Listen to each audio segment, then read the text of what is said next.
بسم الله السلام عليكم ورحمة الله وبركاته وإذن سلامي دمانتين سودا وهذا فيديو قام وحوق سيامانت إلمها waxay nagu leeyihiin ixtiraam iyo xishmad ay nagu leeyihiin hada adiga ixtiraamin ayana kuma ixtiraamayaan waa masaakiin hadba sida adiga ula dhaqantid ay kuula dhaqmayaan ilmaha markay dugsiga ay ku maqan yihiin ama iskuul ku maqan yihiin ay imaanayaan guriga waxa fiican inaad qiimeysid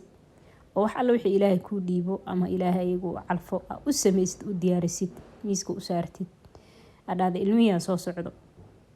kawaran hadii ay maqan saakse u baxeen adigana iska baxid ama xaafad iska gashid ama meel kale munaasab ah iska aadid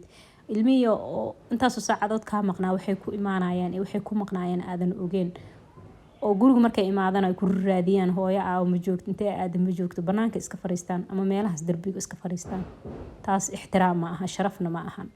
marka mar walba waxa fiican ilmaha inaan ixtiraamno waan idin salaamayaa dhamaantiina insha Allah